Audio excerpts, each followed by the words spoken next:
नमस्कार दोस्तों, मैं विजय सैनी आपका ममल बोनसाई में फिर से स्वागत करता हूं। दोस्तों, जो आपको ये प्लांट दिख रहा है इसको डमकैन कहते हैं। दोस्तों, ये एक इंडोर प्लांट है। अगर आप इंडोर प्लांट रखने की सोच रहे हैं तो इस प्लांट से आप शुरुआत कर सकते हैं। ये काफ़ी अच्छा प्लांट है। दोस्तों, इसकी काफ़ी किस्में आपको देखने को मिल सकती है। छोटे ड्राफ्ट प्लांट से लेकर बड़े प्लांटों तक इसकी किस्में आपको मिल जाएगी। इसकी हाइट 5 फुट से 6 फुट तक हो सकती है। और दोस्तों, इसका डमकैन नाम क्यों पड़ा, इसका अभी मैं आपको कारण बता देता हूँ। दोस्तों, इसकी जो स्टेम है, इसके अंदर जो लिक्विड निकलता है या इसके जो लीव्स है उसके अंदर जो लिक्विड निकलता है, अगर वो लिक्विड आपकी जीभ पे लग जाता है तो उससे क्या है, गूंगापन आ सकता है। तो और इसीलिए इसका नाम डमकैन पड़ा है। ओके दोस्तों, अब हम इसकी केयर की बात करते हैं कि हम इसको कैसे ग्रो कर सकते हैं, कैसे इसकी धूप चाहिए इसको, कैसे इसको वाटरिंग करें। तो सबसे पहले हम बात करेंगे लाइटिंग की, लाइट और लोकेशन। तो दोस्तों, जैसे कि मैंने बताया आपको, ये एक इंडोर प्लांट है तो इसको रूम टेम्परेचर के हिसाब से हम इसको ग्रो कर सकते हैं। इसको डायरेक्ट सनलाइट में ना रखें, डायरेक्ट सनलाइट इसको पसंद नहीं है, लेकिन इसको ऐसी जगह रखें जहाँ पे अच्छी रोशनी आती हो। किचन में रख सकते हैं या रूम में खिड़की के पास, लेकिन डायरेक्ट सनलाइट वहां ना आती हो। हाई टेम्परेचर या डायरेक्ट सनलाइट से ये प्लांट वीक हो जाता है। इस प्लांट को ज्यादा वाटरिंग की जरूरत नहीं है, ज्यादा वाटरिंग इसको बिल्कुल पसंद नहीं है। अगर गर्मियां तेज है तो आप गर्मी के हिसाब से इसमें रेगुलर वाटरिंग कर सकते हैं, लेकिन ये ध्यान है कि सोइल ज्यादा वेट ना हो, उसके अंदर सिर्फ हल्की सी नमी बनाए रखें सोइल के अंदर। और सर्दियों में, जैसे कि अब सर्दियों का सीजन स्टार्ट हो गया है, तो सर्दियों में इसमें वाटरिंग कम करें। इसको फीड जो ग्रोइंग सीजन होता है, जैसे कि फरवरी के बाद, हम इसमें हर वीक फर्टिलाइज कर सकते हैं। फर्टिलाइज के लिए अगर आपके पास कोई और फर्टिलाइजर नहीं है तो हम ऑर्गेनिक फर्टिलाइजर यूज कर सकते हैं। जैसे कि मैंने आपको बताया भी है कुछ वीडियो में, हम इसमें गोबर का खाद यूज कर सकते हैं या जो लिक्विड मैंने कंपोस्ट टी बताई थी वो भी यूज कर सकते हैं। ग्रोइंग सीजन में हम इसके अंदर जो सरसों की खल से हमने फर्टिलाइजर बनाया था वो भी यूज कर सकते हैं। दोस्तों, इसमें सोइल कैसा यूज करना है हमें, जैसे कि हमने बताया है इसको ओवर वाटरिंग पसंद नहीं है, तो उसके लिए हम इसमें वेल ड्रेन सोइल यूज करेंगे जो वाटर को अच्छे से ड्रेन कर दे। इसके लिए मोस्टली जो यूज करते हैं वो पीट मॉस और परलाइट यूज कर सकते हैं। लेकिन अगर ये चीज आपके पास नहीं है तो भी हम इसके अंदर बजरी और कंपोस्ट मिलाकर भी यूज कर सकते हैं, जैसे कि मैं करने वाला हूँ। बिकॉज पीट मॉस और परलाइट हर जगह अवेलेबल नहीं है, तो हम अपना खुद का जो सोइल है वो तैयार कर सकते हैं इसके लिए। लेकिन ये ध्यान रखिए जो सोइल है वो वेल ड्रेन हो। अगर पीट मोस नहीं है तो हम सोइल के अंदर कोकोपीट यूज कर सकते हैं।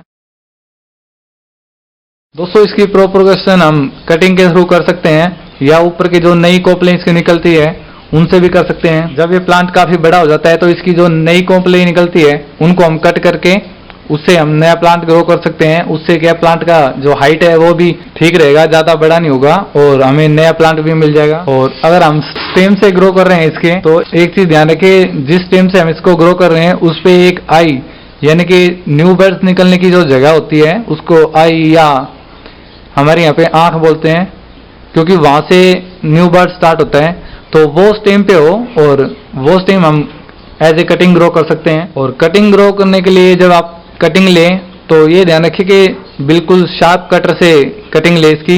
अगर आपके पास शार्प कटर नहीं है तो उसके लिए सबसे बेस्ट यही है कि जो रेजर ब्लेड होती है उससे हम इसकी कटिंग ले सकते हैं। जैसे कि मैं कुछ प्लांटों में यूज करता हूँ रेजर ब्लेड, तो वो बेस्ट है, वो साफ है, उससे बैक्टीरिया नहीं लगेगा प्लांट पे। दोस्तों, ये प्लांट काफी खूबसूरत है, लेकिन इसके अंदर क्या है, मोस्टली प्रॉब्लम बैक्टीरिया की आती है। अगर बैक्टीरिया लग जाएगा तो इसके लीव्स जो है वो सड़ने लगेंगे, यहाँ तक कि इसकी स्टेम भी सड़ने लगती है। और लीव्स जब सड़ेंगे या स्टेम सड़ेगा तो हल्की स्मेल भी आने लगती है।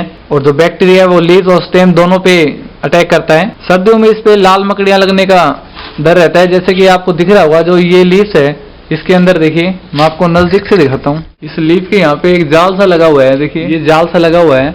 ये मकड़ियां क्या करती है, जाल सा लगा लेती है यहाँ पे। या तो इसके लिए आप जो मार्केट में स्प्रे आता है वो यूज कर सकते हैं, या फिर जो मैंने आपको नीम ऑयल स्प्रे बताया था आप वो बना के यूज कर सकते हैं, वो भी काफी फायदेमंद है। इसके अंदर मेलीबैग्स और जो एफिड होते हैं वो इसका रस पीने लगते हैं, जिससे कि प्लांट जो है वीक हो जाता है। तो इन सब के लिए हम नीम ऑयल यूज कर सकते हैं, वो काफी फायदेमंद है इसके लिए।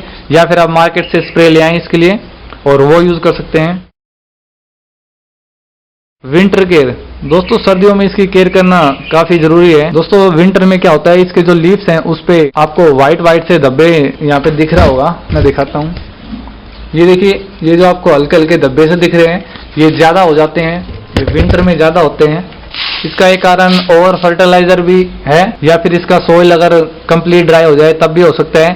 तो सोइल का जो मॉइस्चराइजिंग है वो बनाए रखें, उसको पूरा ड्राई ना होने दें नेक्स्ट वाटरिंग तक। तो बैक्टीरिया और जो ये धब्बे हैं उनमें फर्क है, वो ये है कि जो ये धब्बे बनते हैं ये ड्राई होते हैं, यानी कि सूखे सूखे से लीव्स बन जाते हैं, और जब बैक्टीरिया लगेगा तो जो आपके लीव्स या स्टेम है वो वेट हो जाता है, यानी कि सड़ने लग जाता है। तो इन चीजों का आप ध्यान रखें और इस पे टाइम से आप स्प्रे कर दें। इस प्लांट के स्टेम और लीफ से, जैसे कि मैंने बताया, इनके अंदर पॉइजन होता है, जहर होता है। मीन्स इसकी पत्ती को अगर चबा लिया जाए या इसका रस मुंह में लग जाए तो उसे गूंगापन आ सकता है। और अपने जो पेट्स होते हैं आपके डॉग्स या कैट्स, उनको इनके लीव्स ना चबाने दें, उनको इनसे दूर रखें। और इस प्लांट को आप बच्चों की पहुंच से दूर रखें। दोस्तों ये दिखने में काफ़ी खूबसूरत है प्लांट, लेकिन इसकी थोड़ी सी केयर और सावधानी हमें रखनी होगी। इसको रिपोर्ट करें या इसकी स्टेम कटिंग लें, उस दौरान आप ध्यान रखें कि आपके जो हाथ पे लिक्विड हो वो आपके मुंह पे या आंखों में ना लगे, तो इसको केयरफुली रखना होगा। ओके दोस्तों, अब हम इसको पॉट में शिफ्ट करते हैं। तो मैं इसको नॉर्मल पॉट जो मैं यूज़ करता हूँ उसमें ग्रो करूँगा, तो उसके लिए मैं ये पॉट यूज़ करूँगा।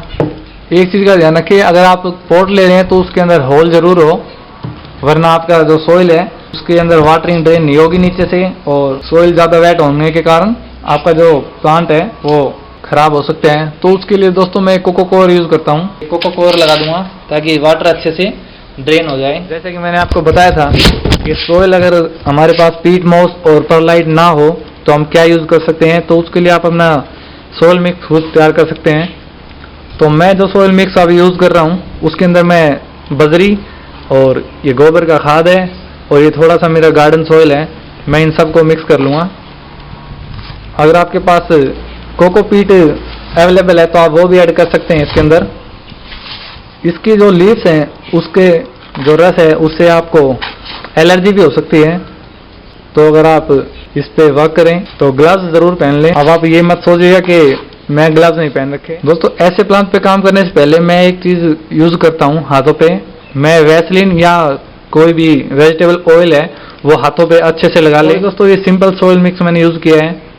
अब हम सोइल इसके पॉट के अंदर डाल देंगे पहले। अब हम प्लांट को इसके अंदर रख के देखेंगे कि इसका जो हाइट है वो क्या है। आई थिंक इतना ठीक है। तो मैंने इसका सोइल जो है वो पॉट के यहाँ तक डाल दिया है। उसके बाद मैंने ये यहाँ पे रख के देखा है प्लांट। ओके दोस्तों, एक चीज़ का ध्यान रखिए, अगर आप प्लांट कोई भी लगा रहे हैं तो उसका पॉलीथीन बैग जो है वो निकाल दें। तो सबसे पहले हम इसका पॉलीथीन बैग निकाल देते हैं। दोस्तों जो नर्सरी वालों ने इसके अंदर जो सोइल यूज़ किया है वो देखिए, सिंपल सोइल है, उसके अंदर बजरी है और जो गोबर का खाद है वो है, यानी कि जो हमने यूज़ किया है वही सोइल नर्सरी वालों ने यूज़ किया है। और जो आप ये स्टिक देख रहे हैं ये उन्होंने इसलिए लगाई हुई है ताकि जो प्लांट है वो हवा से, बिकॉज इसके जो लीव्स हैं वो काफ़ी बड़े बड़े हैं, तेज हवा चलने पे प्लांट गिर सकता है या यहाँ से इसकी रूट्स डैमेज हो सकते हैं, इसलिए इन्होंने ये सपोर्ट देने के लिए लगा रखा है। आप भी इस तरह से सपोर्ट देने के लिए लगा सकते हैं, लेकिन नर्सरी में क्या होता है, नर्सरी वाले इसको बाहर रखते हैं आउटसाइड, इसलिए वो ऐसा करते हैं। हम इसको इंडोर रखेंगे तो स्टिक की जरूरत नहीं होगी हमें। अगर आपका प्लांट ज़्यादा बड़ा हो जाता है तो आप स्टिक यूज़ कर सकते हैं। ओके दोस्तों, अब हम इसको सोइल में प्लांट कर देंगे। ये ध्यान रहे कि पॉट में सोइल डालने से पहले प्लांट को अच्छे से देख लें कि आपके पॉट में अच्छे से सेट हुआ या नहीं हुआ, तो उसकी जो पोजीशन है वो अच्छे से देख लें। आई थिंक ये अब ठीक है। अब हम इसमें जो सोइल है वो डाल देते हैं।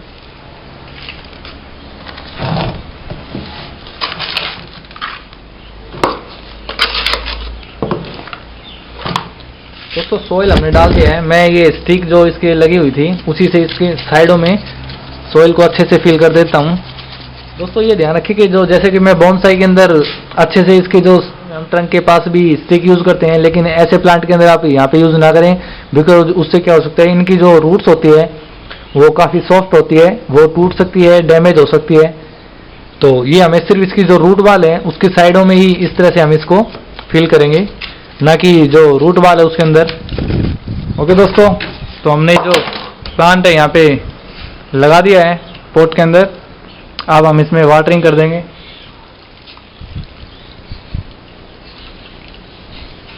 ओके दोस्तों, हमने इसमें वाटरिंग कर दी है। अब हम इसको इंडोर ग्रो करेंगे, लेकिन जो मैंने आपको बताया था एक चीज़ का ध्यान रखना है कि बच्चों की पहुंच से इसको दूर रखें। ओके दोस्तों, नेक्स्ट वीडियो में फिर मिलेंगे, तब तक के लिए नमस्कार, शुक्रिया।